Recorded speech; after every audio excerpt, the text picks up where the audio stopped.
everybody. This is normally would be an off night, but with the bills that were passed recently, um, figured we'd go fire up a chat, bring Sharon on again, and talk about what happens now that these have passed. Where do we go? What do we do? Because it can get you down. These are some bad laws, badly written laws, and they're deceptive, in the way that they're presented. So it's easy to get down, but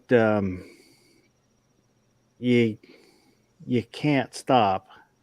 I wish I meant to that Zoom meeting with the one that you sent me, Sharon. Mm-hmm.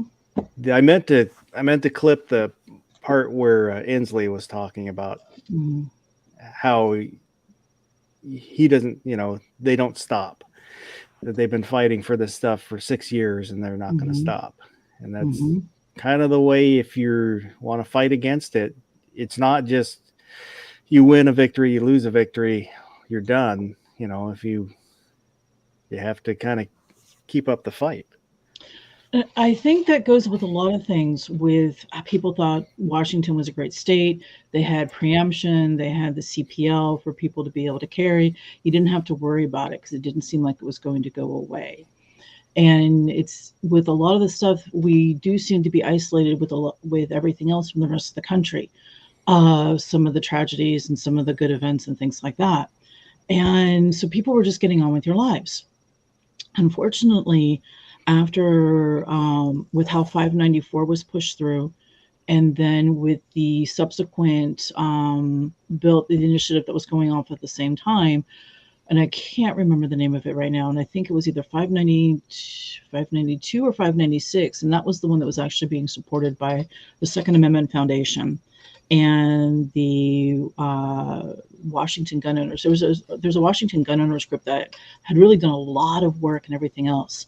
And the financial backers for 594 flooded the airwaves and things like that. So it made it difficult to show the differences between the two.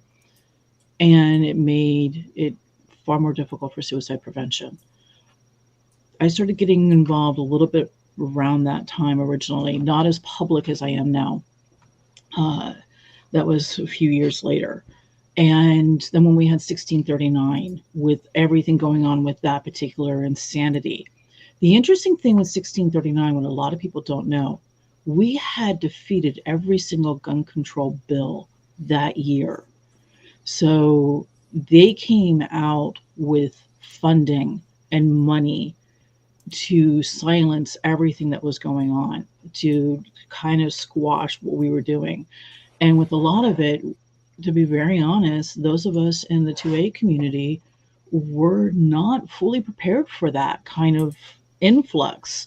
I don't even think the NRA has coffers that deep. That when you're talking about billionaire venture capitalists funding gun control measures, where they can just write off a seven-figure check without any question and without any concern about it. It's like, that's what we're up against on some of this. Well, it's even more than that, where they're the Bloomberg and those types, they're actually getting people elected into offices to help implement these things. So it's not just they're spending money on campaigns, on campaigns for the bills. They're putting people in place to help get these bills pushed through. Yes, exactly. And there's a whole program now through Moms Demand to educate individuals how to campaign and run for office and win. And they are the ones who are going through this and getting elected into office. This is very similar. It was a conspiracy theory several years ago about George Soros funding political campaigns People couldn't see where it was coming in. Lo and behold, it was the district attorneys. And it's come out. And every single city that has had a district attorney funded by George Soros and his groups has seen an increase in crime, has seen a significant critical drop in prosecutions. Why does that matter? If the police are arresting individuals for crimes, violent crimes, and those crimes are not being prosecuted, they're just being re-released back out into society, then then there's no repercussions and there's no pause for the city to clean up, rebuild, and heal from the damage that's being done. That's primarily the problem that you see going on in Los Angeles, you see going on in San Francisco, Philadelphia, and here in Seattle. I don't believe that we have that issue yet here in Pierce County, but Seattle is definitely the city attorney who was not prosecuting any crimes. King County prosecutors are not doing that either. So this is something that is very critical when this campaign, it's not just defunding the police because of crime. The prosecutors are not prosecuting crime, and that's a problem. So that feeds into the gun control debate because they're using the violence that's coming from this as a way to attack those who are responsible and those who follow the law or try to be law-abiding citizens. So that's part of the problem. So what can a person do on this aspect of it? If you don't know where to get involved, find out who your precinct captain is.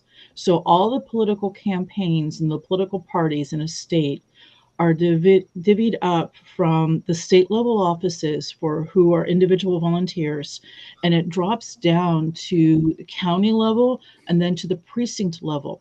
It's very similar to how zip codes, and you know how we all have a 10-digit zip code now, where we have the first, or 9-digit, where we have the first 9, and then there's another set of 4. That set of 4 is a subcategory very similar to a postal carrier route. That's how much an individual postal carrier is carrying for a specific route. That's how your precincts are even divided up further. So I happen to be in District 27. It's known that I'm in Lori Jenkins, the Speaker of the House district, who is one of the primary pushers for gun control and holds the financial campaign funding for the state Democrat Party. She's one of the several individuals on that. So your precincts are how the district is divided up, and it's cut down to a specific smaller chunk of individuals. People who can get involved in the precinct, they're trying to find people who are candidates, and these are candidates for school board. These are candidates here in Western Washington and along the Columbia, your ports. So your port commission. Those port commissioners are extremely powerful positions. And then going up into your city councils and some of your other smaller or elected. Sorry, one of my bunnies just did something crazy. And those are the positions. So that's your precinct. You get involved with the precinct and you find out what it needs. I know that even on the Democrat Party side, they have a problem filling precinct seats. And these are the people who are making sure others are, what's the word I'm thinking of? How to get people involved with voting, making sure people are registered to vote in the neighborhood and items like that. So that's how you get involved. That's how you work on changing who people are voting for. And also it's how you get good candidates. I'm not a fan of mail-in voting. I find it very suspicious. I find that the chain of custody of where the ballots are suspect, and this is regardless of who's voting for whom and whatever. I find I I have serious doubts in the ethical, and this is going back even before this past election. I have serious questions about the about how a mail-in voting is counted as compared.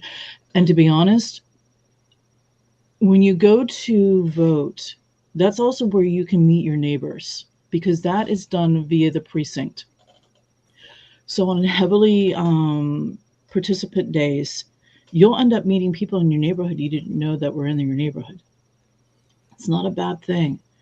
How we survive as a community and as a town, as a city, is knowing who our neighbors are, and doing everything as much as remote and everything else.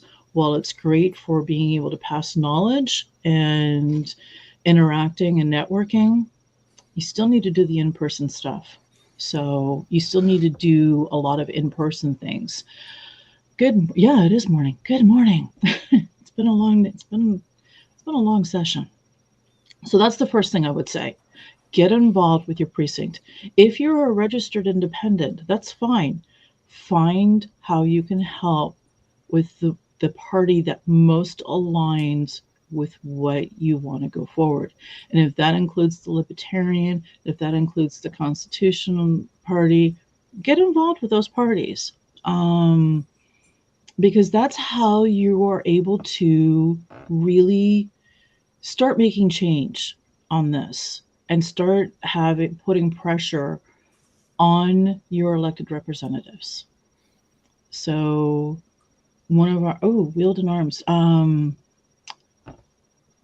wonder if that'll be me going off on a tangent, and that's not what we're going to do tonight. But that icon reminded me of something that I've seen coming out that is awesome, and that's on Battle Buddies for doing. We can circle back to that at yes, the end. Definitely. Before we get too far in, some people might not know what passed. So what passed currently here in Washington State is 3 major bills that are critical, that they really wanted to. The last one is the most critical one, and that is I can't remember what the E stands for, but Special Senate Bill or Substitute Senate Bill 5078. And this is on the magazine capacity ban, where it is 10 rounds or more, or after the 10-round mark, it is limited in Washington State. And that it will come into law in Washington either for Inslee signing it or Inslee not doing anything at all. So as long as he doesn't veto it, it correct. becomes law. Yes. If he vetoes the bill, the bill that has passed the legislature does not become law. That is the only way to stop this. So is there a chance that we're going to stop this at Inslee? I doubt it, but we can make him feel the heat. We can make him feel that this bill is not wanted. I know Facebook with the Attorney General's office was all happy-go-lucky stuff for him on that. The Washington House Democrats' Twitter feed was just shredded. So are old mags still legal? Yes. Old magazines, everything that you have until the bill becomes law on the effective date, which I believe July 1st. July 1st. Everything that is acquired before July 1st is legal. Yeah, they get grandfathered in, and that's part of the stupid part of this bill that makes it almost unenforceable. Is you can take your mags to shooting range or take them out of state, and then you can bring them back into state. So if you bring some back into state, how do they prove when that was purchased? Correct. They're asking us to take photographs of it with the newspaper. I'm sorry, that's a violation of the Fourth, the Sixth, the Seventh, and the Eighth Amendment, along with the Fifth. We do not prove our own innocence. It is the responsibility and the requirement of this. Yeah, there is no way to enforce this.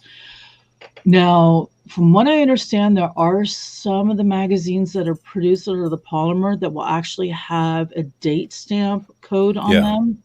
PMags. So that is the PMAG. So that is one of the ways that they're going to do it. And some metal mags have them stamped. Because they could be the age of the metal, models for recall, things like that. So that's how one of the things that they're going to look at.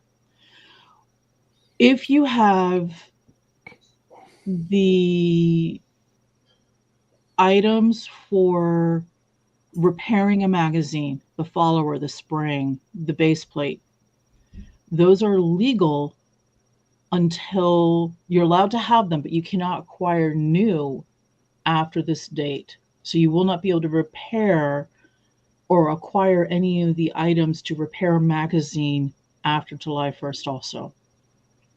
I need to double check on originally how this bill was written. Possession was very tenuous on this, and I have to double check with what the Washington Civil Rights Association has gone through on this, because possession the way on parts, not just possession on parts, possession in families for spouses and from parents to a child and a child to a parent. Because the way the bill was originally written, a spouse could not pick up the range bag of the other, because that would transfer possession of the magazines that were originally held by spouse A to spouse B. That originally was illegal, and I have to see if that actually was taken care of. You can, from what I understand, and we'll have to double check on this, everybody, for confirmation, please read through the WashingtonCivilRights.org main thing on the passage of ESSB 57D8. They go into detail on what is legal, what is not legal per this. And my understanding is that it did allow for the, what's the word I'm thinking of? Passage or concealed carry, that you would still be able to allow to conceal carry. And I believe Sporting Systems has something on their Instagram page and on their Facebook page currently that breaks down what you're allowed to do legally and such on that. Let me see if I can pull that up on my side. From what I've read, so this is just my opinion, not the official opinion of anyone else. Right. Not a lawyer. It does not regulate what you can do with them when you're the owner of the mag. You just can't. You just can't buy new materials to repair them. Let's see. And also, my opinion on that, I could be wrong, but from my reading of the bill, it only makes it illegal if you have every part to make a mag. So if you break a spring, you should be allowed to buy a spring to replace the spring you broke, from my reading. Not after the date. You cannot repair if you do not have that item to repair it beforehand. That was one of the things that was pretty bad on this. And let's see, proof of ownership. They can be still used anywhere. And this is what Dan is, what they've posted from Sporting Systems. Yes, magazines, they can still be used anywhere where currently legal. And this is something interesting. So anybody who gets transferred and moves into Washington State after this cannot bring them in. So if you have and this is going to be similar to what is in New Jersey. So if you have firearms with standard, and I'm still going to call them standard capacity, because that's what they are banning. They are putting a restriction for a limited capacity magazine for legal ownership. New residents cannot bring existing magazines into the state. You can return with the ones that you've previously owned, but you can't purchase new ones. How they're going to enforce that, I have no idea. Or they're not going to be. I don't see them putting Washington State Patrol into border crossing guards at every single state crossing from Oregon or from Idaho. I don't know. They don't have the staffing for it. I'll tell you one thing.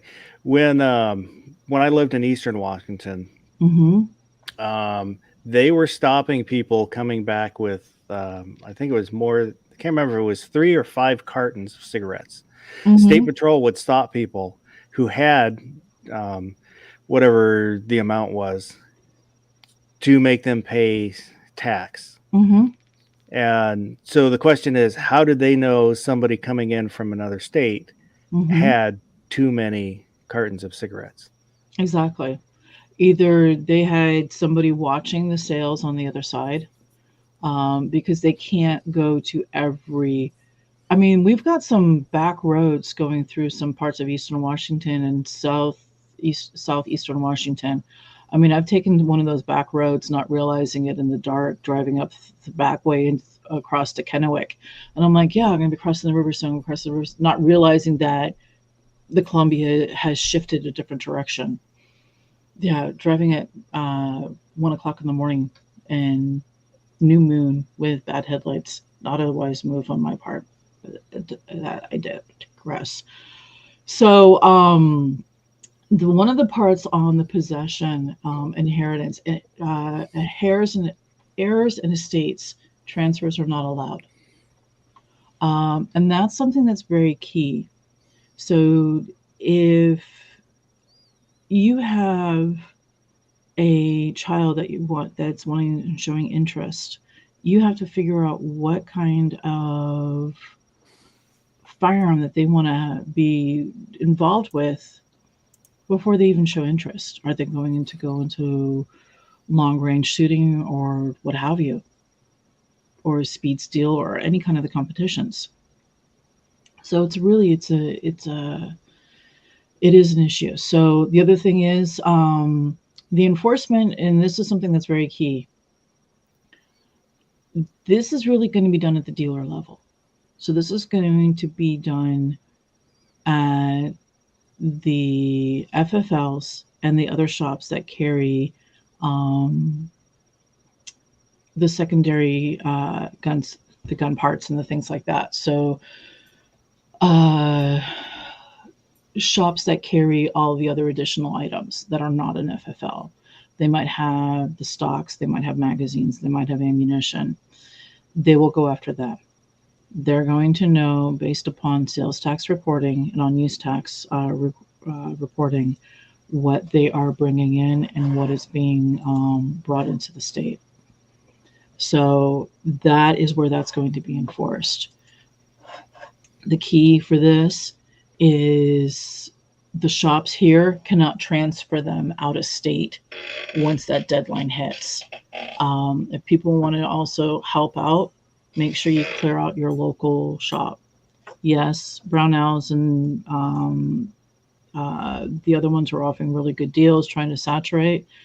Let's make sure that our local shops don't get caught or stuck with having stock that they can't get rid of. That's something else to think of. And that is a lot of there's many of the local shops who have been supportive of the campaign without getting the message out and things like that. So definitely let's help them out. Some of them have not been. I'm not going to name names yet. Not tonight. I don't have the cycles for doing that. And I will do that on my own personal stuff for any backlash on that. I will take the heat on that personally, gladly for that. You're talking about Foss, right? Yeah, sure, whatever. No, he's good. He's good. So back to getting involved. start writing your legislators. If you're in a district with a Republican, thank them for their effort. Thank them for what they were doing. Find Yeah, out how. these votes went along party lines. So Just about, yeah. It I thought it was pretty much 100% Republicans against, and then like the only Democrat in this last vote was the one that didn't show up. There were two who jumped party. Oh, There were actually two who jumped party, and the one who was absent, I count that as a vote for, because they were given that excused absence. So I believe that individual is in an extremely high risk district for being voted out. That's why they were allowed to not be there, because that was an excused absence from the Speaker of the House and from the Democrat caucus. So that's something also to be aware of. Controversial bills, certain members, if they are excused, take a look at their district. See how their district is either for or against that particular bill. Most of the time it'll be it'll be opposite of what the party that they are with.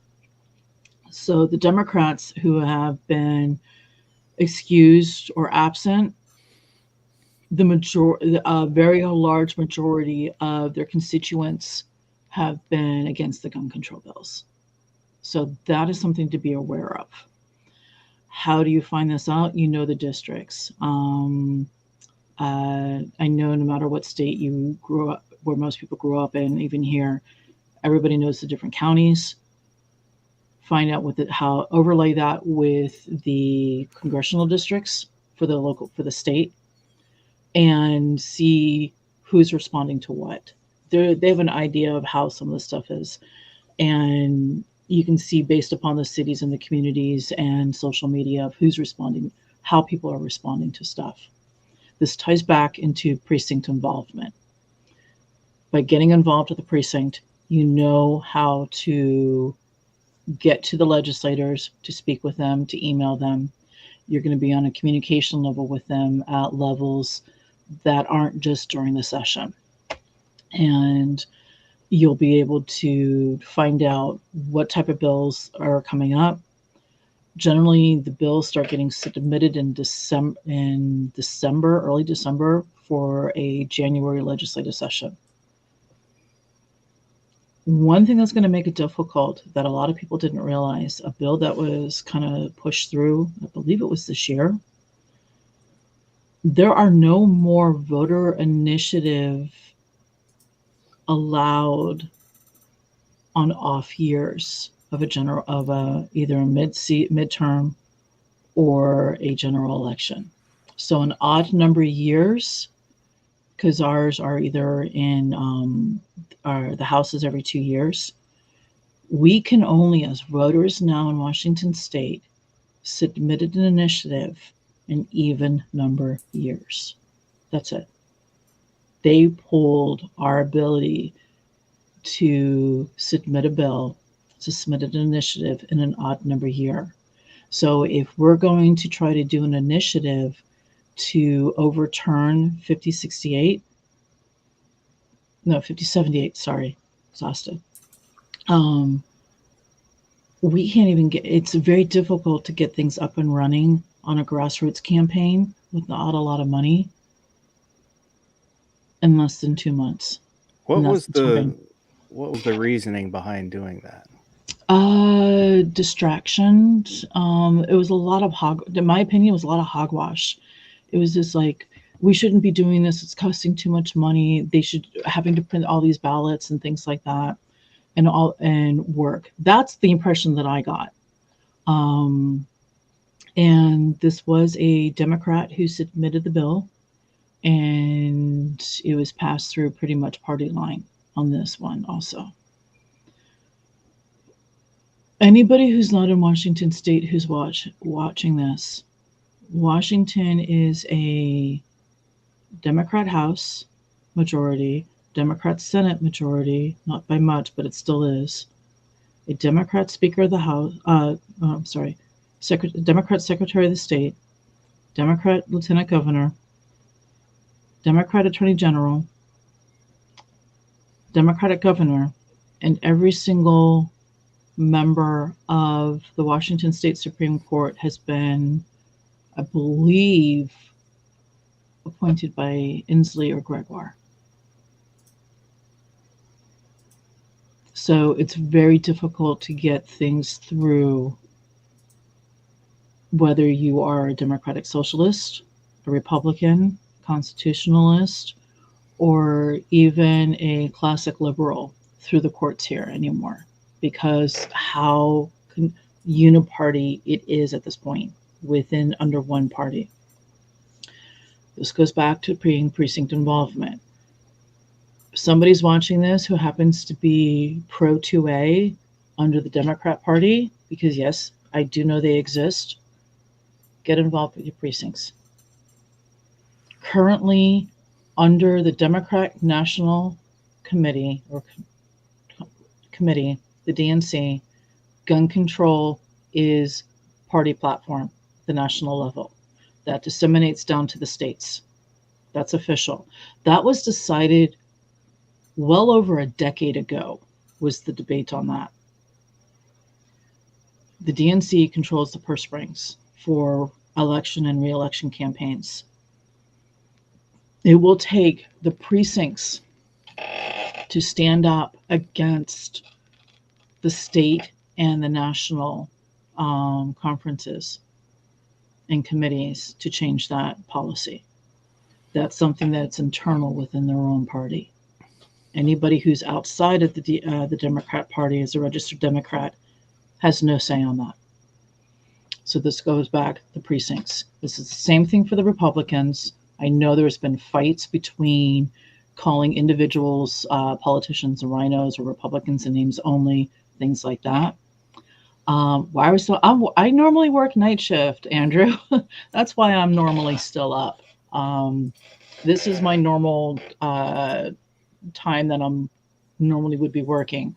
I'm exhausted because I spent a large part of my day down in Olympia for the March for Our Rights. I think they call it the Grit Rally, something like that. It was very positive for us, for the Seattle and Tacoma chapters of Pink Pistols. We can go into that later at another time on that, and I'll explain why we are invited to that event and have been invited to that event since it started, and happy to go there because we are invited. They like having us there to show different viewpoints and things like that. So, yeah, Andrew's in Scotland, so he's in tomorrow. Oh, yes. So back to the precincts. This is how you get involved. Find out on that. Every precinct connection. So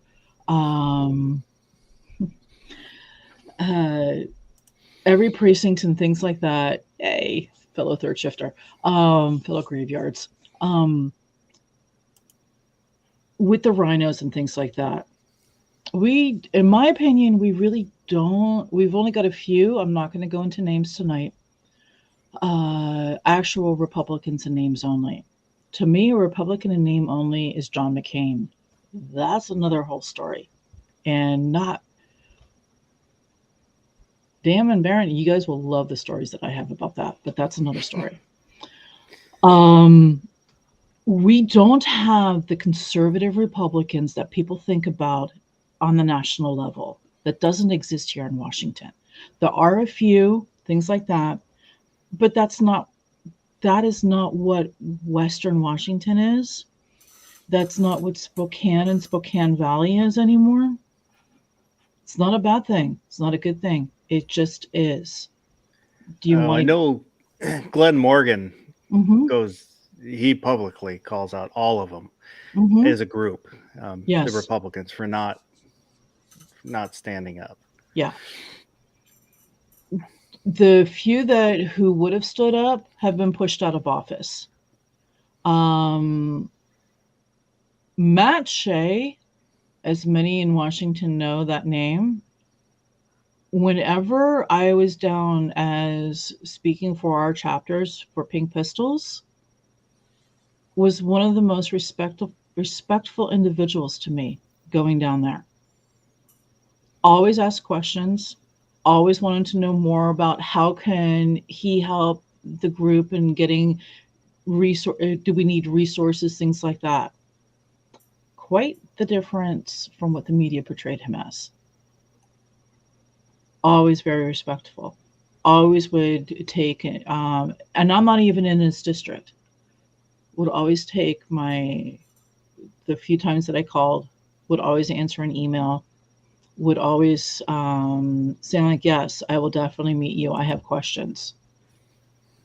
That's coming from me as a representative for an LGBTQ community organization.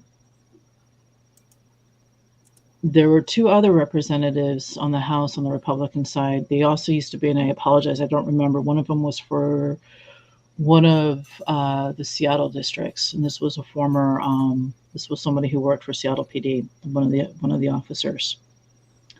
And he was the assistant chair when Lori Jenkins was the chair before she became speaker.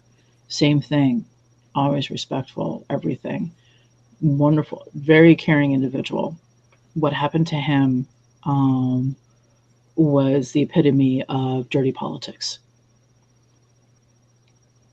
I found out today at the event, speaking of dirty politics, of how low some in the Washington State Democrat Party will go.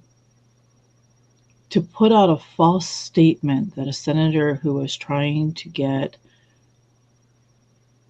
a bill passed to recognize the history and the involvement of Chinese Americans in this state for like a month, like Chinese American Month, similar to like how we have Juneteenth or Black History Month. Statement was made that the particular senator who was sponsoring this bill for 2 years had made an agreement to not have the bill go forward so it would die. That is a lie. He never made that agreement. And I don't know if any of the Democrat Party or anybody else who is seeing this from the state, Senator Lori, Speaker of the House, Lori Jenkins, needs to address this and correct this for Senator Wagner, because it is a false statement that was put out by a House Democrat member. And that needs to be corrected. And that was pushed out last night during the whole everything when they were pushing through all those bills. I'll send you guys the details on that because it was a particular tweet that came out from Washington for Asians from their Twitter feed on it, and they were very upset about that. But this goes to the part of the type of dirty politics that is happening in our state. Well, that's what with the mag limits. I had heard also from on the Twitter. I think it was their Twitter. I don't know. I don't twit, but that I don't know who it was. But one of the Democrats who was making false statements about the bill, and yes. when they were responded to with direct parts of the bill contradicting what they just said, they did not address it at all. They just ignored it. Yes. And some people were had accounts banned from calling out the legislators with the false statements. So, wow. Yes. And I know of one current, and I can't go further on this. I know of one ethics complaint that's been lodged against a sitting Washington State legislator senator currently right now. And there's a possibility that there's going to be 2 more, and I might be involved with one of those ethics complaints because of actions taken over the last 24 hours by Democrat politicians, elected officials in the state. The actions that they are not legally allowed to do, nor ethically allowed to do. It might be a standard operating method of operation by some of these. And this is how they're able to, because they are in control of everything, of all avenues of redress, this is what makes it difficult. And this is where, going back, getting involved at the precinct level. It took time. It took years. We've been fighting this, the magazine capacity and several of the other bills that they had been trying to get forced, some of them they got through, for 6 years. This is the 6th year that we've been fighting this. It took 6 years to fight this. It will take more than 1 year to repair this. And it's not going to be an easy fight. But by getting involved, finding people who are good candidates for election into an office, if somebody's interested, that's what we need to run in these districts to get them kicked out. There are several individuals currently who have made statements that they're going to be running up against Patty Curter and Senator Mark Elias, two of the sponsors and the partials, two of the sponsors for the magazine capacity bill, and also the ghost gun bill. And I put a link out in the side chat for We the Govern. That's Glenn's. Yes. Glenn Morgan's organization, and he does classes on being an activist. Yes. And he's not just 2A. He covers. He covers everything. Yeah, the general politics, and he's on YouTube also for people that aren't aware who he is, and so he's a good resource if you really want to get involved. I just wanted to throw that out. You made me think of it while we were talking. Yeah, and I'm gonna see if I can find this other one, and I can't remember if I can find the right link or not, or things. And this was from courses from Influencing Olympia. I'm gonna send it to you privately because I don't know how to do it, and if you guys can get to this, then that's the actual link. This was put together by 2 staff members who work in the legislature, and very, very informative of how to contact and talk to your politicians. So hopefully I sent you the right link, but it's under influencingolympia.com for that. Very, very valuable information. Ruth has provided for people an incredible resource, and it's free. So there's no excuse outside of people not wanting to take their time to learn how to be proactive in their state politics. I'll post that link, and when I opened it up, then it's asking to sign into your account. Yeah, so I'm bad about that when I'm half asleep or just fried. So it's influencingolympia.com might be it. That might do it. Okay. Yeah, the courses might be farther in. Yeah. There we go. Yeah, I got it. Good. Valuable tool. You want to know how to find out how to get involved? Take this course. Go through it. Spend an hour or so a week or longer, since the session's almost over, but spend the time to learn how to do this. It's a wonderful resource. It doesn't take that much time to go through this for all the stuff on this. So do me a favor real quick. Type a comment out in the chat. Just doesn't matter what you type out there. I gotta sign in then, and I don't have that. If it don't worry about it. We can kill time. No, because Well, we got a break. The third bill that got passed was restrictions on where you could carry, specifically at school board meetings, not just school board meetings. anywhere This they is meet.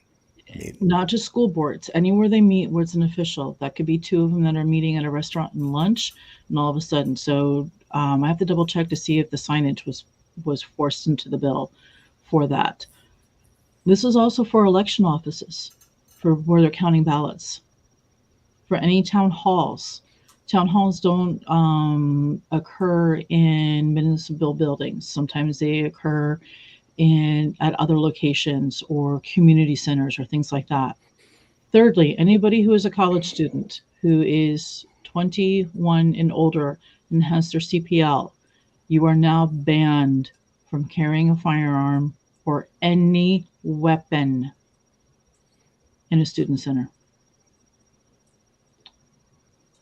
Anybody who is in the Seattle area and is living near the University of Washington, there is a thing called UW Alerts. Let me see if I can pull that up. What is a student center? Student center is where like the food items are, or like a social thing. So for the University of Washington, it's the Hub, the Husky something building. WSU is the Cub. Yes. So that's what that is. Usually, anything that ends in "ub" is usually their student union building. Okay, so this is for any students and anybody. Uh-oh, wrong button. What'd you do? Delete her? That wasn't me. She hit a wrong button. She probably closed the wrong window. So from my understanding, this is why I don't log in or anything. Yes, I do this as I'm an IT professional, but there are certain things that I just don't do. Sorry, guys. So anybody who is a student, faculty and staff, and their such can subscribe to receive an alert message. And this is also for WSU. This is both for UW, it'll be for Tacoma and the Ball campus. WSU will have something very similar. This allows you to sign up for a safety alert.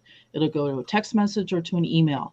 This will tell you when there is police activity going on within a certain circumference of blocks off of campus. What type of alerts are you going to get?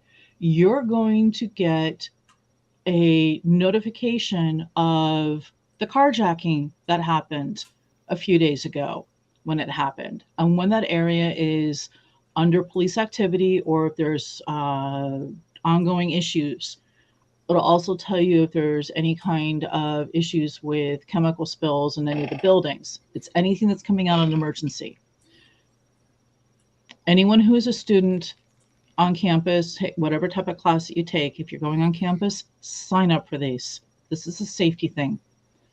Can you put these links in the description for me? Yeah. So, and this is, you do have to be a student on campus, going to a class, staff member or something. Sign up for these. Find out about them. The blog and everything else from UW. Seattle PD also has its own blog, separate. I'll get you that info later, Baron, for that. Same thing for Tacoma.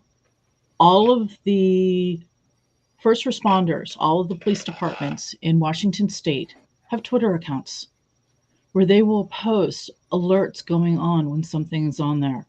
This is how you know about the crime that's happening in your community.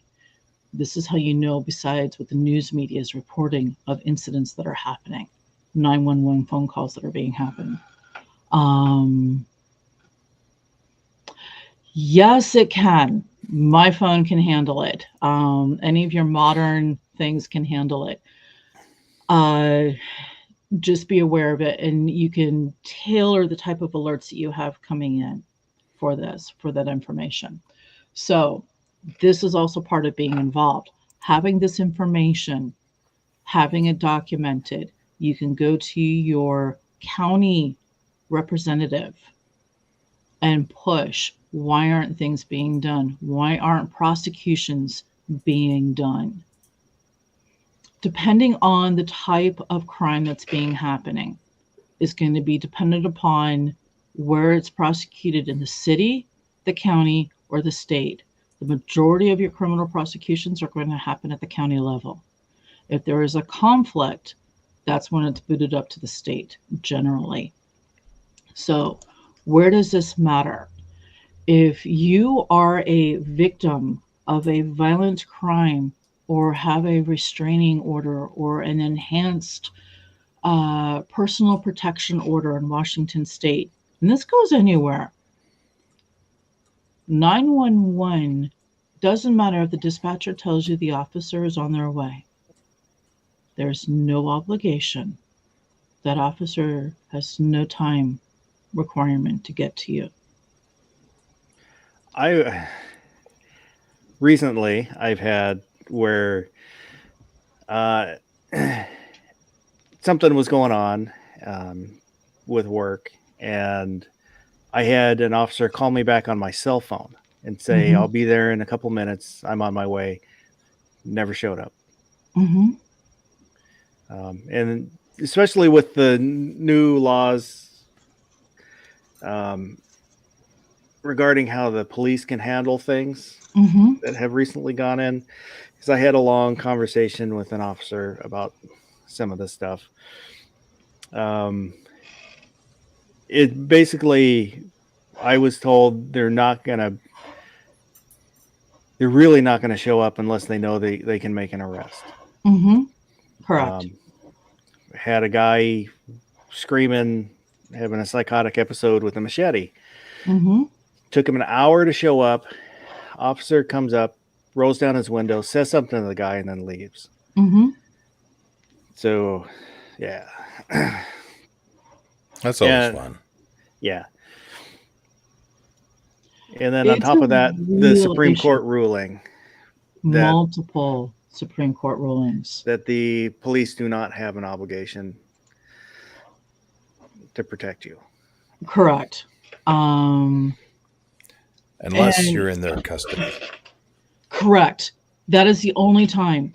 And this is where you have enrollment for students in a school where they're required to be there. It could be argued that the students have an obligation of protection, but they also can be homeschooled, things like that.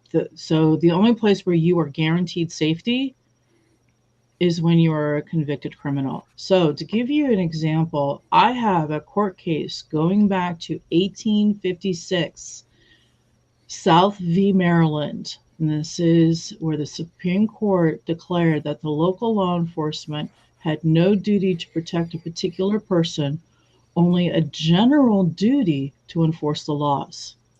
1856. Over 100 years.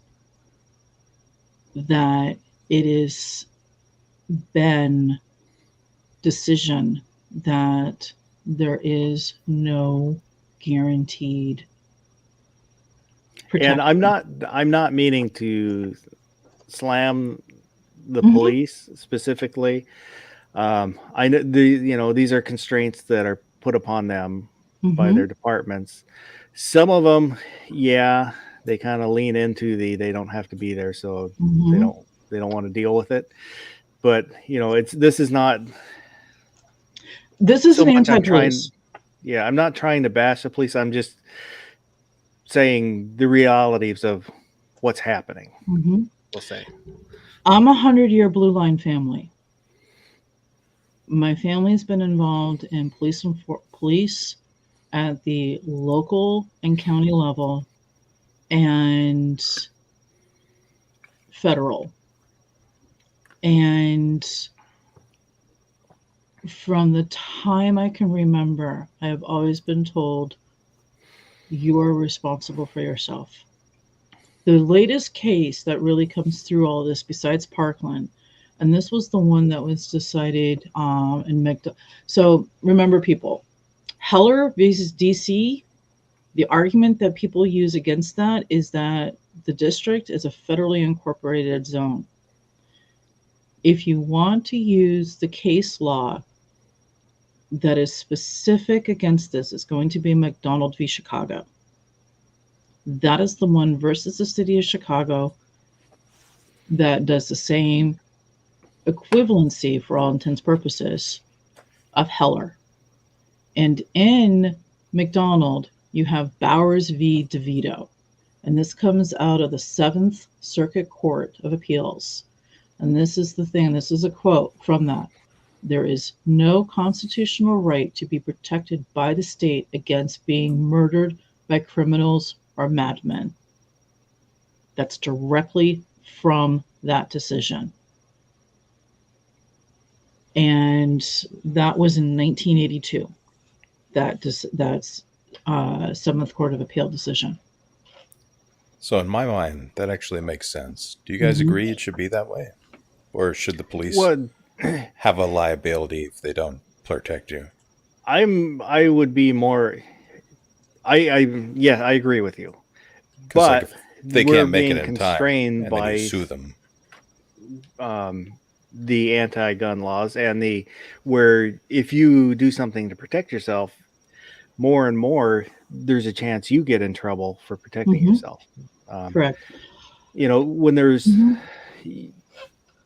politicians in I think it was Chicago, where one of the city council persons said, you know, just let them have it. You know, they need it more than you do. I believe that was Chicago, yeah. And so basically, don't fight, don't protect yourself. And this is gonna go way south. So I'm. Or as a Colorado legislator stated, women, if you're being raped, pee on yourself.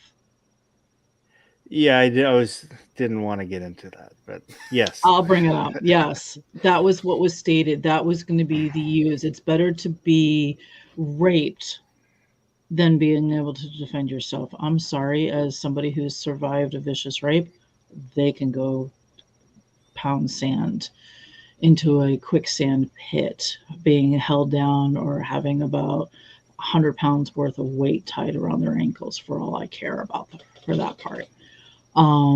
Absolutely an insulting statement to make.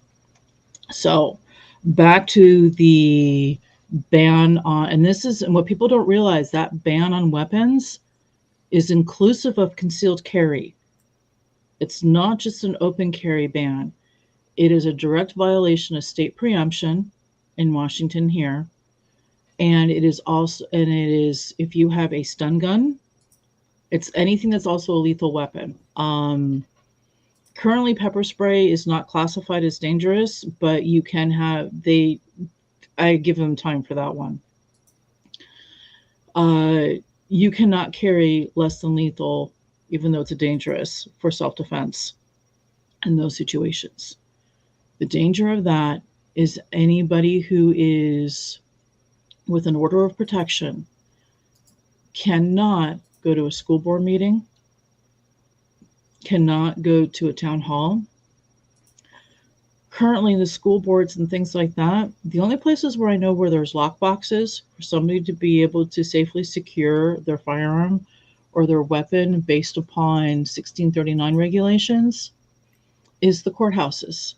They're the only places that have lock boxes that I'm aware. Even then, there was I can't remember who I was talking to about that, where they had their concealed carry with them, and so they said, "Oh, I need you to lock this up," and they wouldn't do it. They said, "No, you need to go take it out in your car," and they're like, "No, you're supposed to have." I mean, it's law. It's written in the law where they are supposed to have the facility to do that, and they basically made him take his weapon out to his car. I would not leave. I don't leave it. So, I will say rarely do I ever leave my gun. You're not going to say that you are or aren't on that, because public and everything else with that. So here's something to be aware of. With the Sound Transit ST3 and everything else with the push for mass transit, an individual can legally carry, if they have their CPL, in Washington State on mass transit. That is law. Going to commuting back and forth to work, you're going to stop by a town hall and something like that. Where do you put your weapon? You don't have a vehicle to put it in.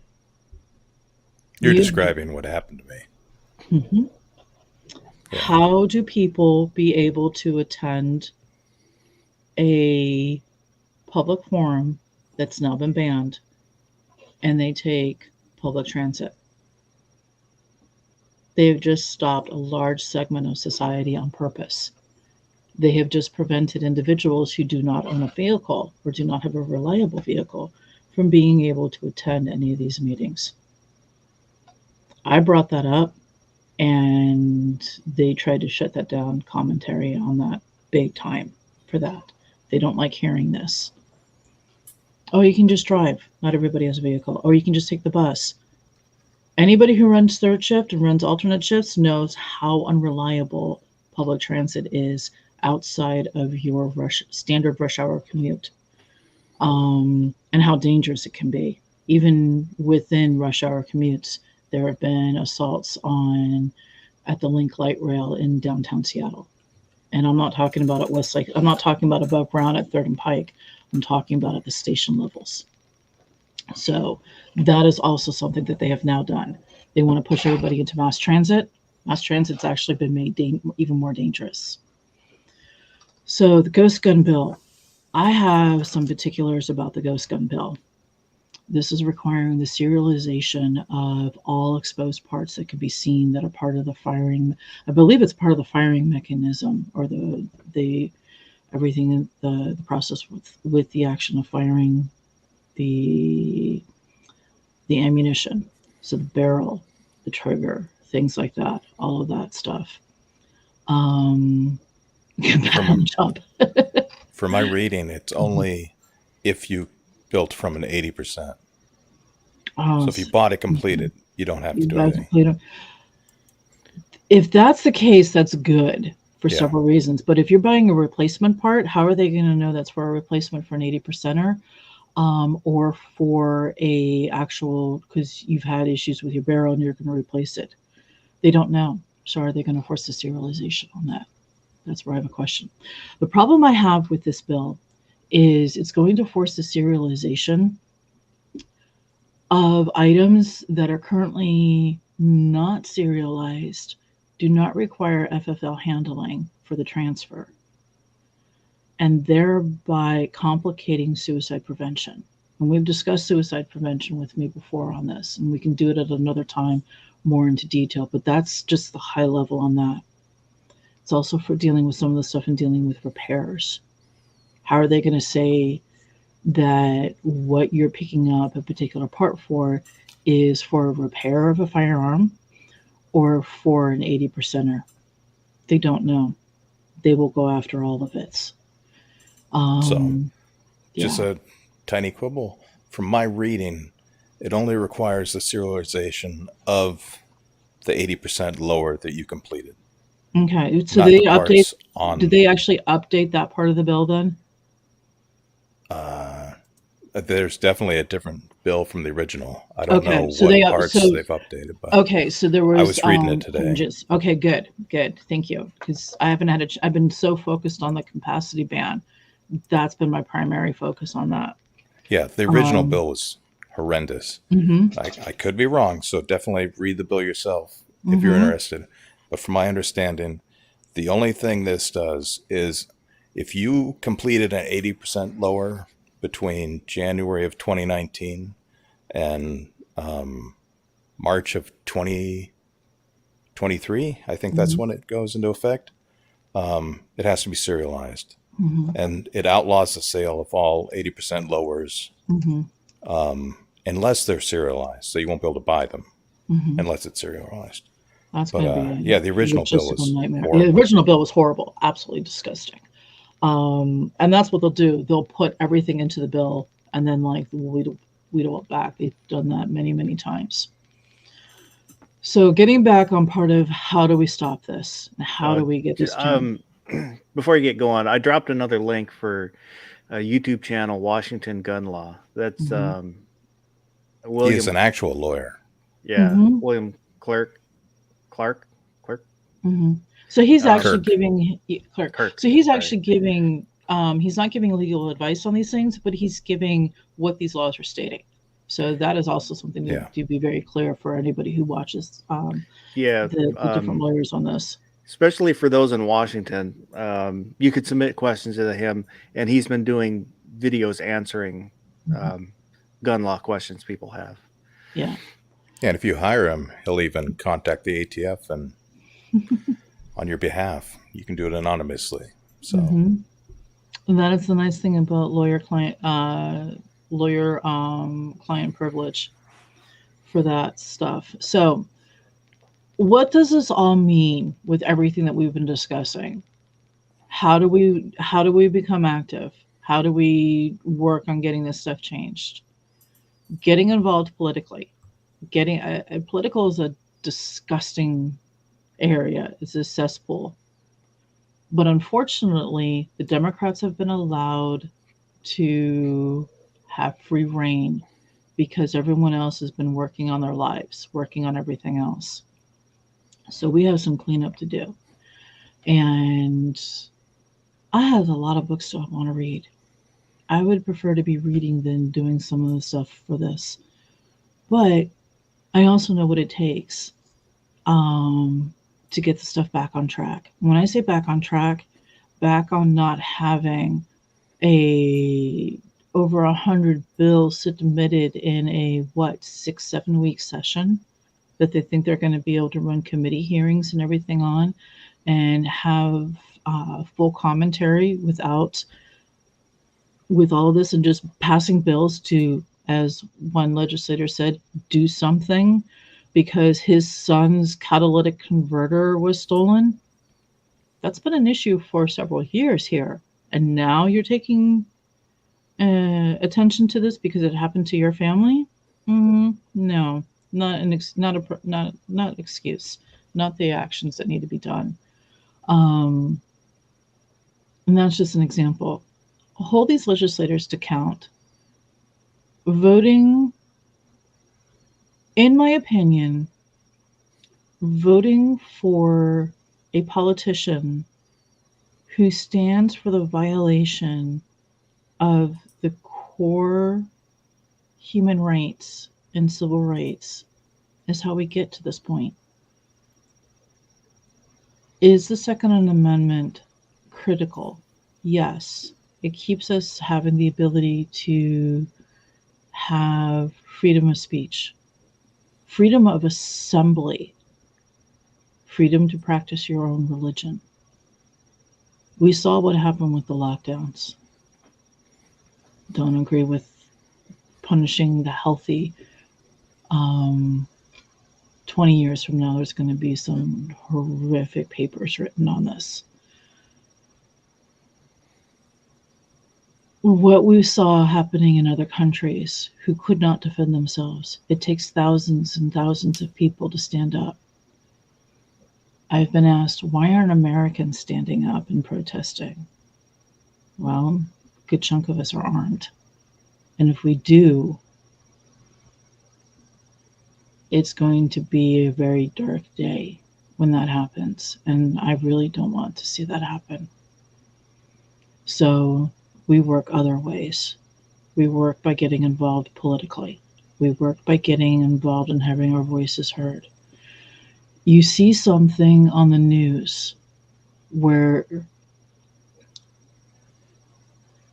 video is being rolled from several years ago as an event that happened in a day for a current event, or that could not have happened based upon current law. Call them out. Every single video station, news station, whether it is a television station or a radio station, has an FCC license that comes up for renewal every so many years. Document these cases of the media pushing information that you believe is false based on specific evidence. Every single one of the complaints that happen for why they have to renew are like, oh, we're doing a great job. This will happen every so many years. You'll see Cairo or Como or King 5 or Fox 13. These are the local stations here in Western Washington, in King County and such. They'll put something out. If we're doing a great job, please tell the FCC that we're doing a great job. They'll put that out there. What it means is they're getting comments that they're not doing a good job. If you can show to the FCC that a station on their news reporting is not being following federal law on this for political commentaries and things like that, or they're airing the information and running video footage from several times or the wrong time, report it. Use what we have currently to address the issues that are going on. Every single one of us within this area has the ability to do this. They will have on their website or something else how long that license is for the FCC. And this goes for any of the radio stations. So this is anything that's over the broadcast airs. Anything that is digitally transmitted, like anything through YouTube, it's not subject to that. But if they use the federal public airwaves, yes, they are. They are under FCC violations. There are very, very specific rules that they have to follow. Hold them to that. Same thing with some of the other politicians. If you know a politician who is a current elected representative has made a false or an unethical statement to you, document it. File a complaint to the legislator. There is an ethics board. File it. That is one of the ways you can hold them accountable.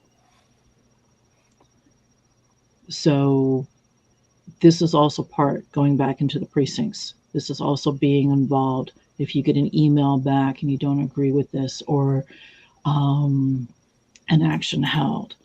If you are using social media and it is the official account by that elected representative and you've been blocked or muted, file a report, get screen copies of what has happened, file an ethics complaint. They cannot legally do that. It's a violation of the First Amendment. Will anything come of that?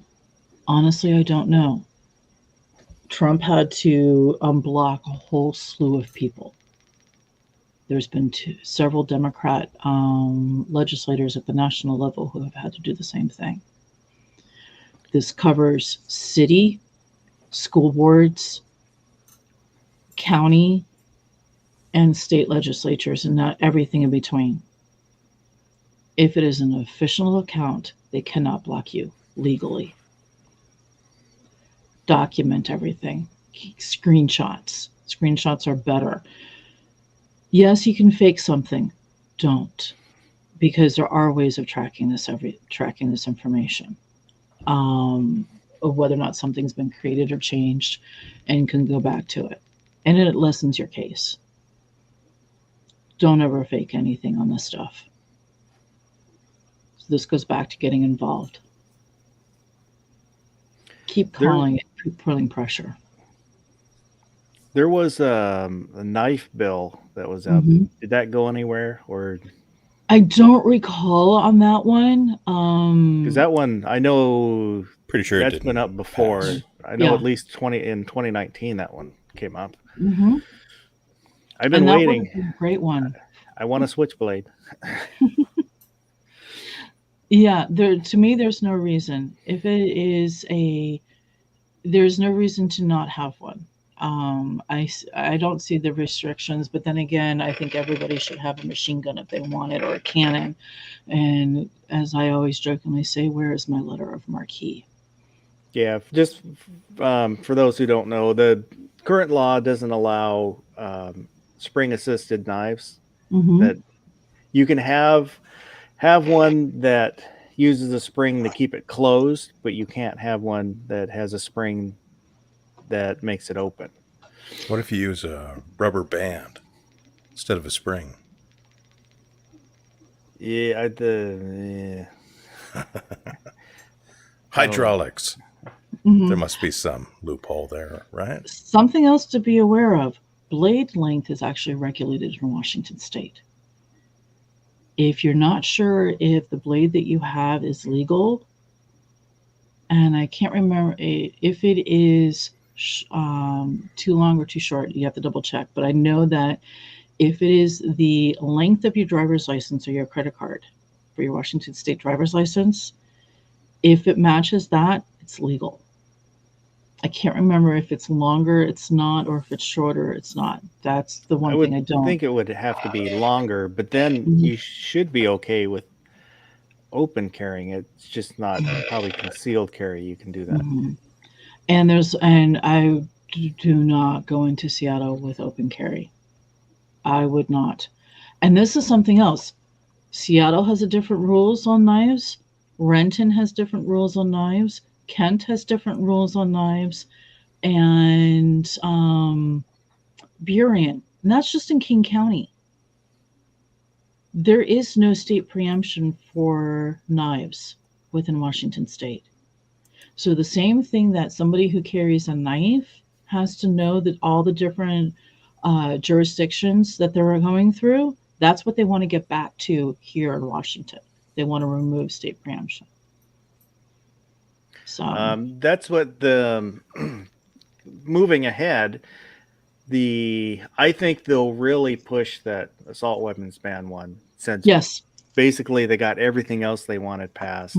And this Inslee has specifically talked about AR-15s and weapons of war and epidemic of gun violence bullshit. It's absolute bullshit. But I think they will hammer that.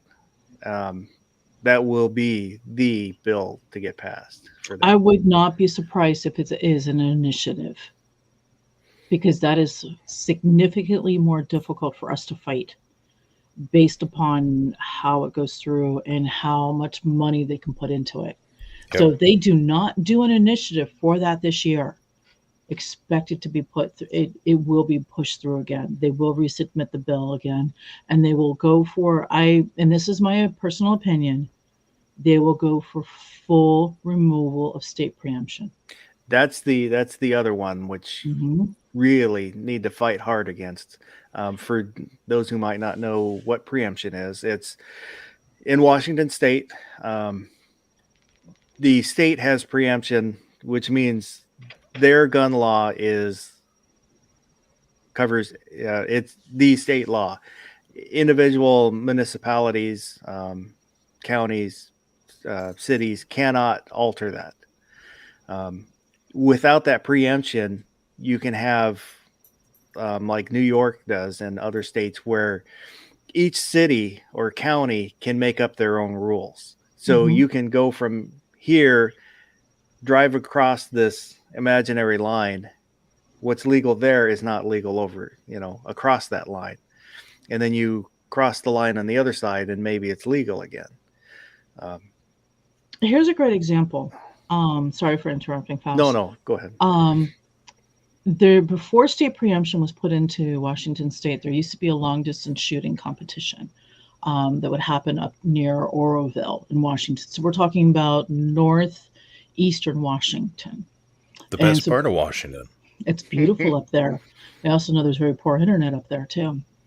And that's due to environmental and geography limitations. But that's a tangent. On the way back, people would stop at one particular gas station, and it was a small town. The jurisdiction near that gas station was split between the city and the county. One part where the pumps were and everything else was county. Other part was city. The city had a different rule and a different law. The local police chief would wait and know whose cars were coming back in. And when they fill up, if they didn't have their firearms secured the way that city wanted, you got busted. They would bust you for that. And you would have to go back up to Oroville to deal with everything up there for that. That is when state preemption was put in. And this was over 20 years ago. And it was actually one of the original members, the Tacoma chapter of Pink Pistols, who helped get that put through. Washington was the first state to have preemption. They want it removed out of Washington because we were the first ones to have it. Was this before the Firearm Owners Protection Act passed? I believe so. Okay. That's how long state preemption's been around. I think part of that. That's for interstate travel too. It's only for interstate. That's for interstate travel, and even with that interstate travel protection, I still would not drive through Chicago or Cook County, Illinois, because they will force you to have to deal with defending yourself, that you were under that firearm owner's protection tab for interstate travel from going one location to another.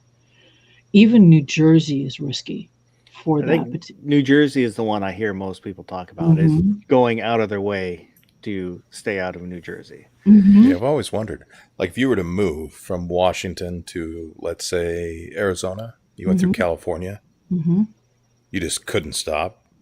You're allowed legally, according to the federal law, you are allowed to stop and spend the night because it's not your final destination. Gotcha. That's what it is. You have to be able to rest yourself. You're not going to be able to drive straight through. That's not how it's enforced. That's not how they do that. I've not heard of people driving through California to Arizona or to New Mexico or Nevada having problems. I have for Cook County and for New Jersey. I believe for the Virginia Gun Rights Day that they have, Legislative Day, where they had that individual showing up with the 50 BMG from upstate New York, he drove around New Jersey. Even though it would have been a straight shot down the New Jersey Turnpike or one of the other interstates, he added almost a day to go on his trip to avoid New Jersey. You also hear it with New Jersey coming from the Pennsylvania side, especially within Philadelphia. And because of the way the bridges are and everything else with the construction, it's very easy all of a sudden to get rerouted into New Jersey when you're trying to avoid it. So that's also something that happens too. And unless people are familiar with how the roads are constructed there, it's very difficult to understand because we don't have that type of road construction up here where all of a sudden you're in one state and then the next thing you're in the other and then you're into a third state.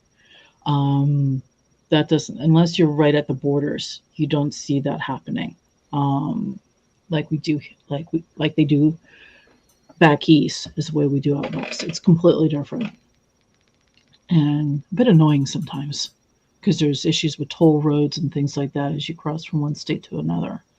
It's one of the reasons why I hate flying in and out of New Jersey. It's where most of my family lives for that. So yeah, it's an issue. So that federal Firearms Owners Protection Act does not cover in-state travel, only interstate. And that was to prevent somebody going. That is so dumb. Oh, it is.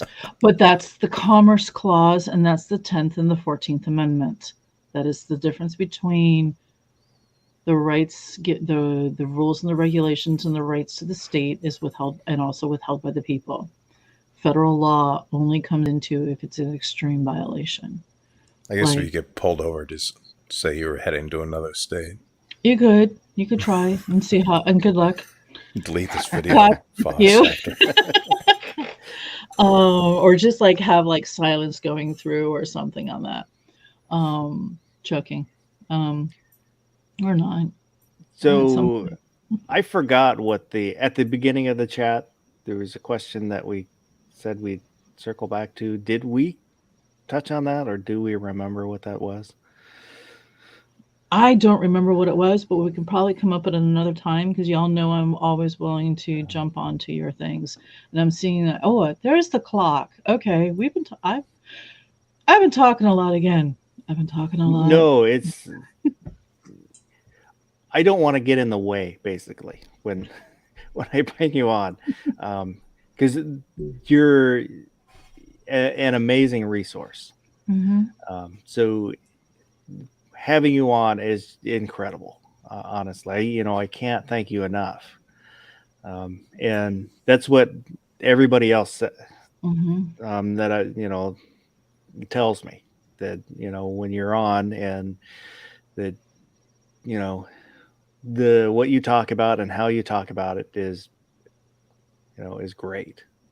Well, I'm glad everybody gets some information from it and has some value of it. This is stuff that I've been studying for a long time. I've been reading onto it for a long time, and I've always been aware of it for quite a while. Wordsmith. So people know I don't do a YouTube. I don't do many videos outside of being invited onto yours or maybe another one, but I do write, and I do have stuff published on Mom at Arms, and also on the Washington Civil Rights the WashingtonCivilRights.org. And I've also restarted up my Substack and Locals. And this was based upon GWeb's conversation that we had the last time I was on. I will be monetizing Substack and Locals for a very low thing, but I'm not going to restrict the content. If somebody wants to help pay for booth fees or things like that or something like that, that's their choice, but I'm not going to restrict content on it. It will always be made available. I'm going to start posting some of the articles that we talked about or some of the things that I'm writing about with how interconnected some of this gun control stuff is. How interconnected. I mean, we've talked about some of the things about who owns what, like Levi Strauss and things like that.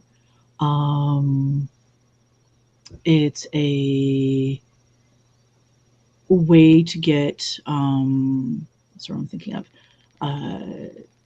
how they support gun control, and they will pay for their employees to protest for gun control. The board of directors and the executive members of Levi Strauss are on the boards of other companies, and they bring that message with other companies. So that's one of the ways that they're able to perpetuate this anti-self-defense, anti-human rights propaganda and things like that.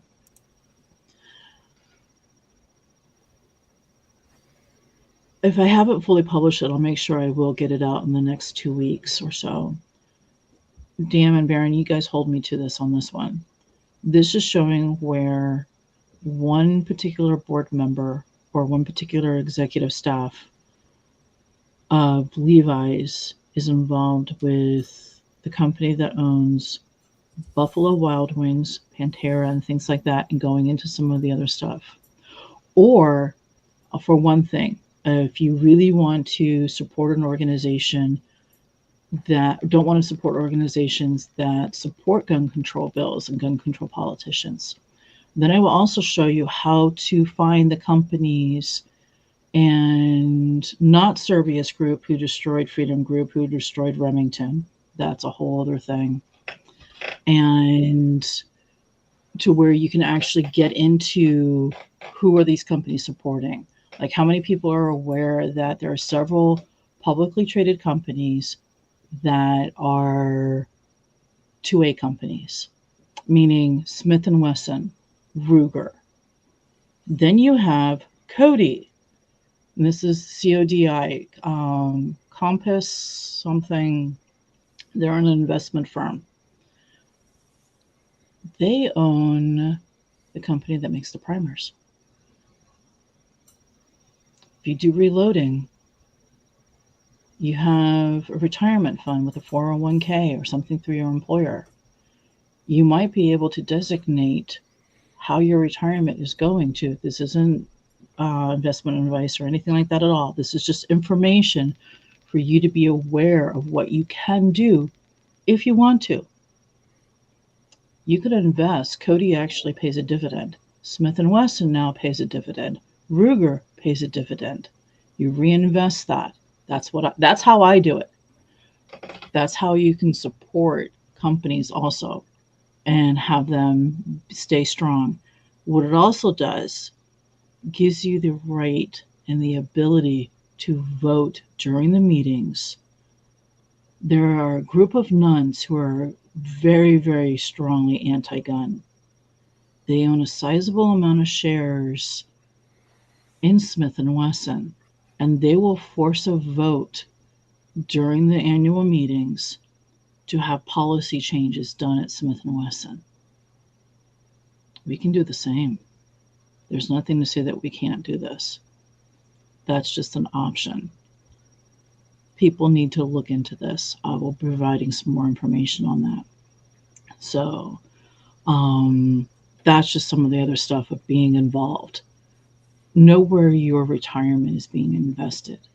California educators pulled everything out of what's known as a vice stocks. That includes firearms and everything dealing with ammunition. They took a hit on that, but that is one of the things that they did. So just because people with a lot of money are disinvesting, we're able to do the same thing. There's nothing that says that we can't. Do be careful of what program and what method that you're using to purchase stocks. Many people saw what happened with Robinhood. Learn what are the best ways to invest if you want to go that route. That's something that you need to make a decision on yourself. Again, not investment advice. I don't do that. I'm just somebody who does a lot of research and tries to do the best for myself for that. I think that's a good place to end for the night. Sounds good. So, any last words for you? Any parting words? Any parting words? Be that drop of clear water that joins together with everyone else to become that tsunami wave that wipes out those who will restrict your human rights. How about you, Baron? Yeah, I got a message for all Washingtonians that are hearing this. For the love of God, do not move out of this state before the election happens. Give it a chance. I don't want to hear about people going to Idaho right before we try to get this state back. Yeah, I hear from other people on YouTube, gun tubers and whatnot, who just say, "Move." You know, it's a lost cause. Move. I'm not ready to move yet. I'm still ready to fight. I'm gonna keep fighting. You know, maybe in the future I'll become black-pilled and give up. But for now, you know, we can still fight. It will follow. And as somebody who has done a lot of moving in my life, it's not as easy as people say it is. Just move. Uprooting everything that you know to go to another state where you have zero ties is not as easy as it says, as people say it is. Well, and the other thing is, say, if everybody gives up on Washington and leaves, you know, everyone that supports the 2A, Washington goes completely anti-gun. Then you're going to see Oregon go completely anti-gun. You're already seeing that where it's creeping into Oregon. These laws are moving into Oregon. And if everybody moves out of Oregon, then it moves to the next state and the next state. Nevada is having issues. Arizona is having issues. Less than 4 years ago, 2 years ago, we had, we didn't have constitutional carry, but we had relatively good gun laws. And in the course of 1 week, basically, a lot of that's gone. So do not expect this to stop. Do not expect this to end when it comes to gun control. Yes, over 20 states have constitutional carry, but Washington had state preemption before 594 and had very, very good gun laws. It only takes one candidate getting in there. Arizona is having issues. Arizona is on their third wave of California transplants that I know of, that I've lived through before I came up here. And I came up here because the type of work that I did, this is where it was, either that or New York City. I'm not going to New York City. I could because I have family there, but I came up here with zero resources, zero safety net. So when someone says just move, they have an absolute ignorance of what it means to uproot yourself and a family and move to another state. It's significantly easier when you're single and you can break ties with everything. If you have signed a lease, if you have a mortgage, if you have a business, that's a whole other thing. And for someone to say, just get up and move, you're talking $15,000 to $20,000 in moving costs. Know that.